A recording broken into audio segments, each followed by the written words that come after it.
Link, it has been since 2011 in the months of December or January since the Raiders have won on this field. O'Connell drops to a knee with 117, and they will have to do it one more time on third down.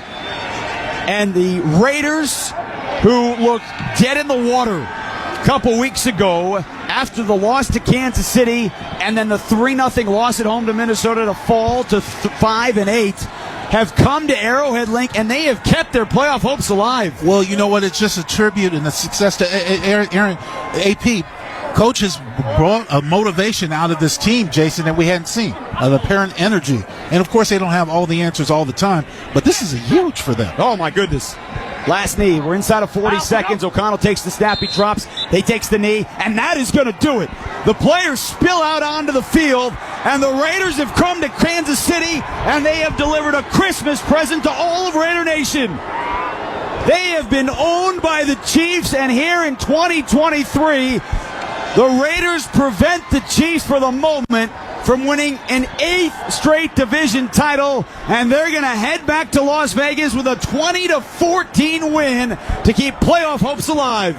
Well, it might not have been as glamorous as people have taken. The offense didn't do a whole lot, but the defense came through in a clutch. Those two turnovers were huge, especially for the touchdowns that came off of them. No, that defense today gave up 14 points to Kansas City, but they scored 14 points too. Yes, Bilal Nichols with an 8-yard fumble return for a touchdown, and on the next play, 7 seconds later, Jack Jones, for the second time in 2 weeks, has a pick six. That one from 33 yards out this week.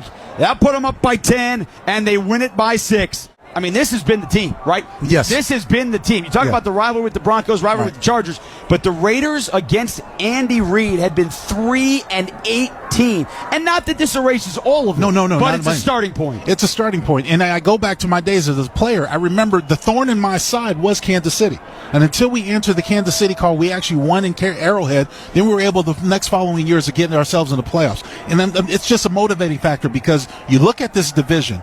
This is the only team, the Chiefs, the only team the Raiders did not have an answer for. Could go 50-50 with the Chargers. It's a coin flip. Chance to sweep the Broncos again. Exactly. Owning the Broncos over the last couple of years, you have, and even though the Broncos were playing better, you still had, this was your greatest nemesis. No doubt about it, by trying to answer the call against this team in red. And for all those Chief fans out there who were complaining about, last week's game and the calls, you know what I said to them? You won 2 Super Bowls in recent years. You're one of the more popular teams, and you're still very effective. You're very dangerous, even though you might not have everything going. You can't win all the time. The rest of the league is going to catch up. This is a great sign for the Raiders and the staff going forward. Well, with the Dolphins, though, at 11-4, and with the Ravens tonight playing to get to 12-3 on the season, they play the Niners in the third game of the triple-header. They do not control their own anything to host the playoffs. And remember, Patrick Mahomes has never played a playoff game other than Super Bowls on the road. Yep. And so this year, barring something drastically different with the Dolphins and the Ravens, they are going to have to go on the road. They'll host the first one, assuming they win one of their final 2 games. Yeah. They'll host a playoff game, but they will have to go on the road. And again, for the Raiders, we'll get the stats in a moment. We're going to Indianapolis, who just got blown out by Atlanta, with a chance to keep playoff hopes alive to Week 18 when the Broncos will come to Allegiant Stadium. Both the Colts and the Broncos, you can make the argument at times have played solid football the second half of the season, right? And so have the Raiders. There's still some offensive inefficiencies, but the defense is playing out of its score, which is definitely rewarding. The thing is that what I take from this game, and I know how that locker room feels, it's an energy that we've seen since AP has taken over. An energy of confidence to where after they have wins, they're smoking cigars at Allegiant Stadium. They might even light one up here, in Arrowhead. But pushing forward, it gives you that extra something to play for in the new year.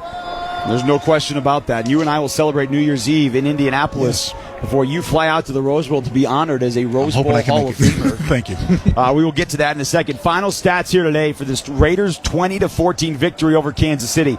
The offense only had 205 yards. Right. Aiden O'Connell did not complete a pass in the second half. He finishes 9 of 21 for 62 yards. Jacoby Myers led the way with 3 catches for 42 yards. Devontae Adams was held to 1 grab for 4. But Link, Zamir White, 22 carries for 145 yards, including on the final 2 runs to salt this game away, 59 yards to win it for Las Vegas. And then for the defense, and this is going to be the talking point all week. The Chiefs heading into this game had scored 30 or more in 8 straight against the Raiders. That is an NFL record. Not only did the Raiders hold the Chiefs to 14 points, but the Raiders today had 4 sacks, and none of them were by Max Crosby. They had 6 tackles for a loss, and 4 of those were by Malcolm Kuntz. And then more importantly, for the second straight game, 2 defensive touchdowns to win the game. Jack Jones has been a pleasant acquisition. Yes. More importantly, I'm impressed with the way Merrick has been playing.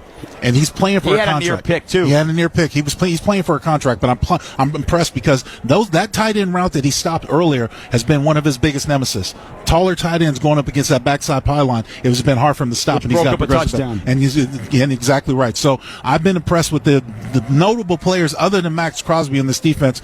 Most pleasantly surprised about Malcolm Kuntz. I think he's come a long way by developing his double move, his second move off of his initial speed rush. Well, this was fun. We're going to let Tim Cates put a bow on it on the other side. Hope you have had a wonderful start to your Christmas day.